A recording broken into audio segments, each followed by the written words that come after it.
Hello student, स्वागत है आपका 10 CRS टेक पर। हम लेकर आ गए हैं 10th साइंस का एक लेक्चर जिसमें हम आपको तीसरी यूनिट कराएंगे। तीसरी यूनिट आप लोगों की डिमांड आई है कि तीसरी यूनिट से हमें सिलेबस को आगे कंप्लीट कराना है। तो तीसरी यूनिट क्या थी आपकी? तीसरी यूनिट थी आपकी प्राकृतिक घटनाएं।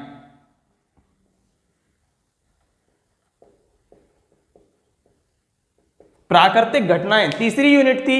ये कितने नंबर की थी? आपको मैं पहली वीडियो में बता चुका हूं, ये थी आपकी 12 मार्क्स की।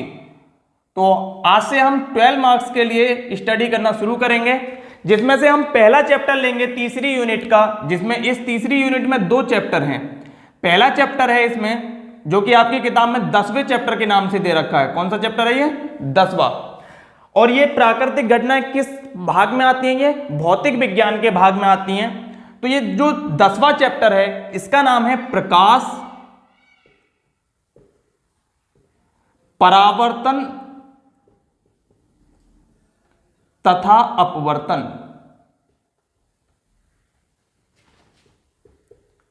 प्रकाश, परावर्तन तथा अपवर्तन। इसका मतलब क्या है? हम इस वाले चैप्टर के अंदर प्रकाश समझेंगे, प्रकाश होता क्या है, परावर्तन कैसे होता है, परावर्तन के नियम क्या होते हैं, अपवर्तन क्या होता है, ये सारी चीजें हम इस चैप्टर के अंदर सीखेंगे। इसी यूनिट का दूसरा चैप्टर है आपका जो 11 चैप्टर है, इसका नाम है मानव नेत्र तथा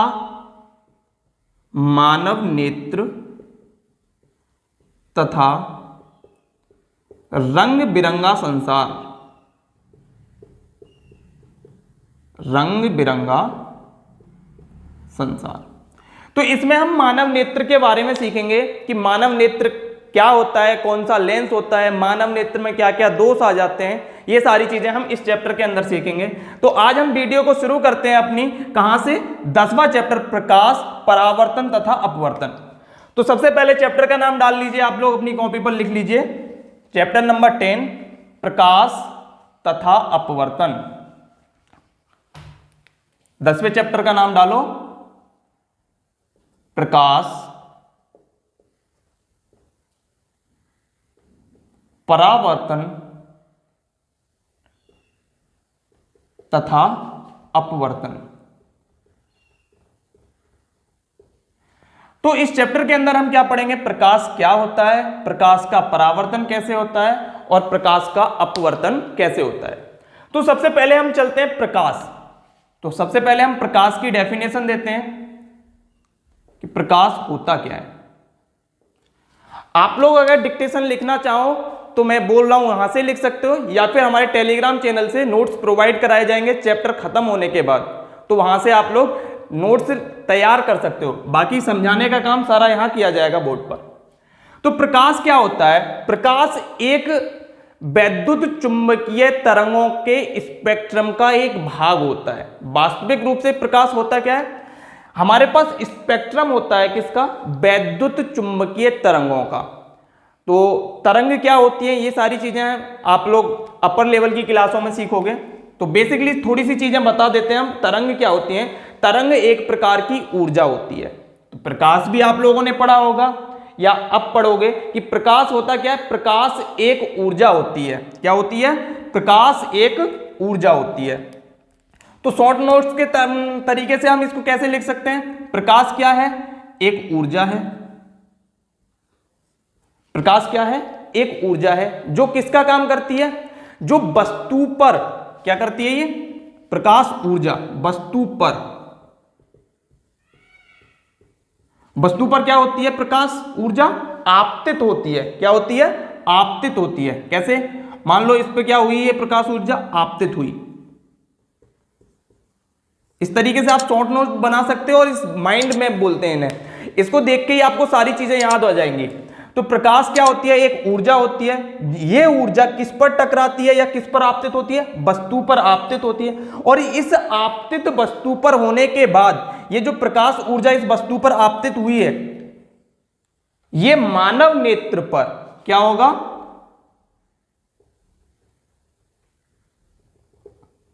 ये मान लिए मानव नेत्र है। तो इस पर क्या होता है? जो प्रकाश ऊर्जा आई है, इसका जो आपतन हुआ है, ये इधर क्या होगी? परावर्तित होगी। क्या होगी? परावर्तित होगी। तो इस प्रकार क्या हो रहा है, प्रकाश ऊर्जा आई, वस्तु पर आपतित हुई, आपतित हो रही है, आपतित होने के बाद यह प्रकाश ऊर्जा परावर्तित हुई इस वस्तु से, परावर्तित होने के पश्चात ये हमारी आंख पर पड़ा। ये वाला प्रकाश ऊर्जा या प्रकाश कहां हुआ? हमारी आंख पर पड़ा। तो ये जो वस्तु है, ये हमें इस वस्तु को हमारी आंख देखना प्रारंभ कर देती है, या हमारी वस्तु इस आंख द्वारा दिखने शुरू हो जाती है। तो इस प्रकार प्रकाश की परिभाषा क्या दे सकते हो आप लोग? प्रकाश की परिभाषा दे सकते हो, प्रकाश एक प्रकार की ऊर्जा होती है जो हमें वस्तुओं को दिखाने का कार्य करती है, जो वस्तुओं को दिखाने का कार्य करती है, और यह प्रकाश वस्तु पर आपतित होकर, वस्तु पर आपतित होकर, वस्तु पर पड़ा प्रकाश हमारी आंख पर परावर्तित होता है, जिससे हमें वस्तु दिखाई देने लगती है। तो ये क्या हुई? हमारी प्रकाश की परिभाषा हुई। और यहां से भी कुछ इंपॉर्टेंट पॉइंट लिखेंगे हम लोग। मैंने अभी आपको बताया था प्रकाश क्या होता है? वैद्युत चुंबकीय स्पेक्ट्रम का एक भाग होता है। क्या होता है? वैद्युत चुंबकीय स्पेक्ट्रम।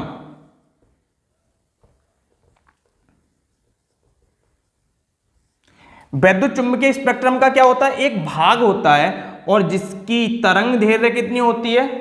क्योंकि यहां हमें प्रकाश की तरंग दैर्घ्य भी लिखनी होगी, तो प्रकाश की तरंग दैर्घ्य कितनी होती है? तरंग दैर्घ्य होती है हमारी 3800 एंगस्ट्रॉम से 7800 एंगस्ट्रॉम। कितनी होती है? 3800 एंगस्ट्रॉम से 7800 एंगस्ट्रॉम होती है। एंगस्ट्रॉम क्या होता है? ये तरंग दैर्घ्य का एक मात्रक होता है, और तुम्हारा अगर पूछा जाए 1 मीटर में कितने एंगस्ट्रॉम होते हैं, तो 10 की घात 10 एंगस्ट्रॉम होते हैं। कितने होते हैं? 10 की घात 10 एंगस्ट्रॉम होते हैं 1 मीटर में। या फिर इसको उल्टा लिख सकते हो, 1 एंगस्ट्रॉम में कितने मीटर होते हैं? 10⁻⁻10 मीटर। तो ये वाली बात आपको याद रखनी है कि 1 एंगस्ट्रॉम में कितने मीटर होते हैं? 10 की घात -10 मीटर होते हैं। ठीक है, तो ये क्या हुआ हमारा? ये हुआ हमारा प्रकाश की परिभाषा।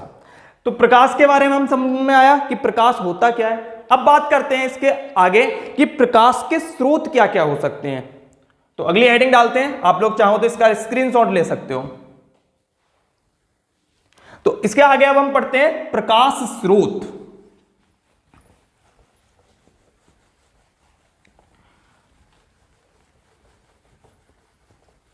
इसके आगे पढ़ते हैं हम लोग प्रकाश स्रोत।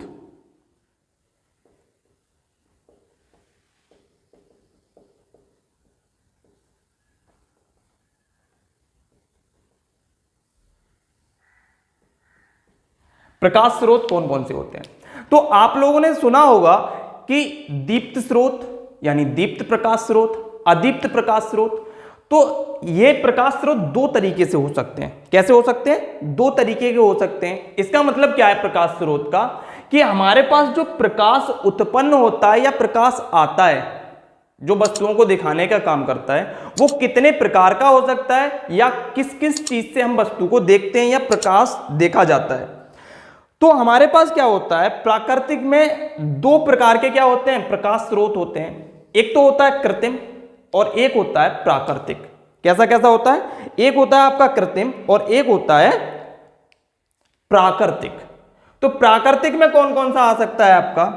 भाई हमारे पास प्रकाश कौन देता है? सूर्य देता है। तो सूर्य किसके, क्या मानव ने बनाया है? नहीं बनाया। जब मानव ने नहीं बनाया तो वो कैसा प्रकाश स्रोत है? वो होता है आपका प्राकृतिक प्रकाश स्रोत।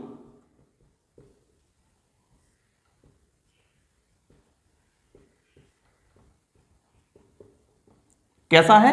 प्राकृतिक प्रकाश स्रोत। इसके अंदर क्या आएगा आपका? सूर्य आ गया, तारे आ गए, चांद भी इसी के अंदर आएगा, क्योंकि चांद भी मनुष्य ने तो बनाया नहीं है। अभी आगे बात करेंगे कि हम ये दीप्त प्रकाश स्रोत है या अदीप्त प्रकाश स्रोत है।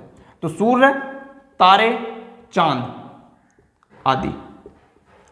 अब बात करते हैं कृत्रिम प्रकाश स्रोत की। किसकी बात करते हैं? कृत्रिम प्रकाश स्रोत की। तो ये जो हमने वर्गीकरण किया है प्रकाश स्रोत का, वो किसके आधार पर करा है? हमने ये प्राकृतिक और कृत्रिम के आधार पर किया है। तो कृत्रिम प्रकाश स्रोत,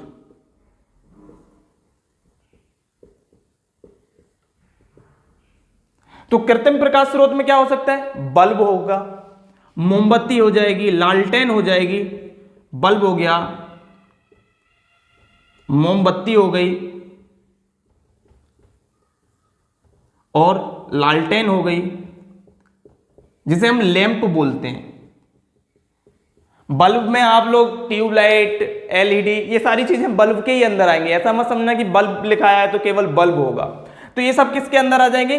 कृत्रिम प्रकाश स्रोत के अंदर आ जाएंगी। तो आप लोगों को अगर पूछे कि प्राकृतिक प्रकाश स्रोत कौन कौन से होते हैं, या कोई पूछने लग जाए कि प्राकृतिक प्रकाश स्रोत क्या होते हैं, तो क्या बताओगे? जो प्रकृति द्वारा या ऐसी वस्तुएं या ऐसे स्रोत जो प्रकाश देते हैं और मनुष्य द्वारा बनाए हुए नहीं होते, वो प्राकृतिक प्रकाश स्रोत कहलाते हैं। जैसे सूर्य हमें प्रकाश देता है, चांद भी हमें प्रकाश देता है रात्रि में जब फुल मून होता है, पूर्णिमा की रात में सबसे अच्छा चांद दिखता है। ठीक है, तो ये प्रकार हुआ हमारा प्राकृतिक स्रोत का, ये प्रकार हुआ हमारा कृत्रिम प्रकाश स्रोत का। अब बात करते हैं कि ये जो प्राकृतिक स्रोत हैं, कुछ प्रकाश स्रोतों में क्या होता है? स्वयं का प्रकाश होता है। कुछ में क्या होता है? वो किसी दूसरे के प्रकाश का परावर्तन के द्वारा चमक रहे होते हैं। कैसे चमक रहे होते हैं? परावर्तन या अपवर्तन के द्वारा। जैसे सूर्य का प्रकाश चांद पर पड़ता है तो क्या होता है? परावर्तन होता है और उस प्रकाश से वो पृथ्वी पर आ रहा होता है। जब पृथ्वी पर आता है तो वो चांद का स्वयं का प्रकाश तो है नहीं। जब स्वयं का प्रकाश नहीं है तो उसके आधार पर हम इन स्रोतों को, जो प्रकाश स्रोत हैं, इनको अलग अलग तरीके से और डिवाइड करते हैं या इनका वर्गीकरण करते हैं। तो हमारे पास इस प्रकार से दो तरीके से और प्रकाश का क्या होता है? वर्गीकरण होता है। एक होता है हमारा दीप्त प्रकाश स्रोत। क्या होता है बच्चों? दीप्त प्रकाश स्रोत। तो इसमें क्या होता है? दीप्त प्रकाश स्रोत में, दीप्त प्रकाश स्रोत में होता है वे प्रकाश स्रोत जिनमें स्वयं का प्रकाश होता है। वे प्रकाश स्रोत जिनमें स्वयं का प्रकाश होता है क्या कहलाते हैं? वो कहलाते हैं हमारे दीप्त प्रकाश स्रोत। क्या कहलाते हैं? दीप्त प्रकाश स्रोत। जैसे एग्जाम्पल में सूर्य,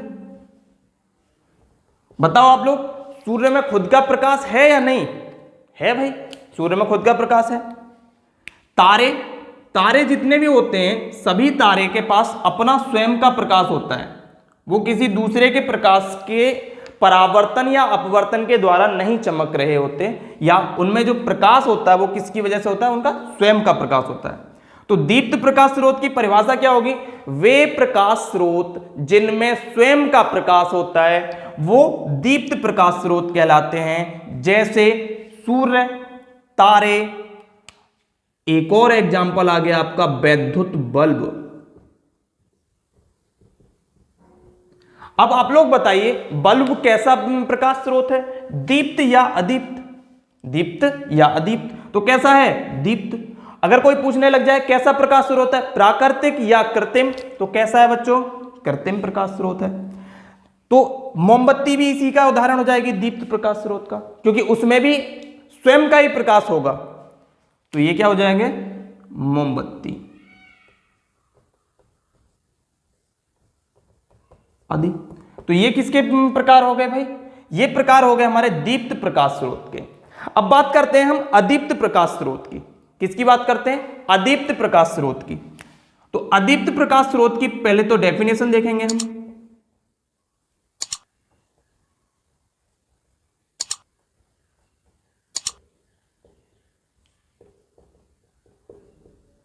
अदीप्त प्रकाश स्रोत।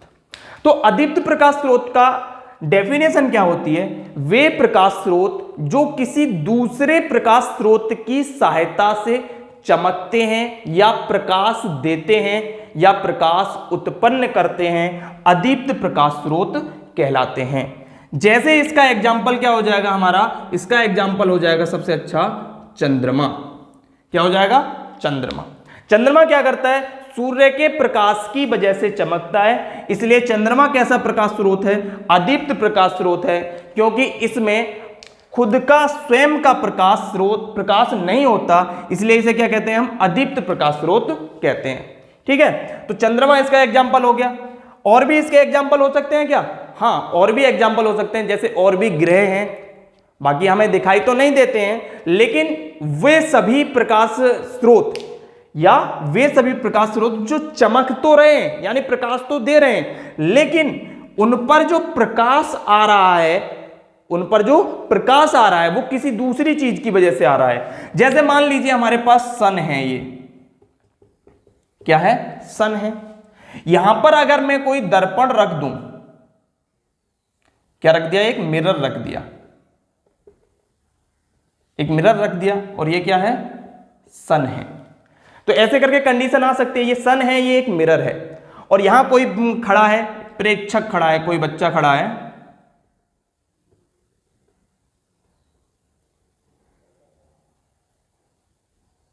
ठीक है, ये इधर से देख रहा है, तो इसके लिए ये क्या होगा?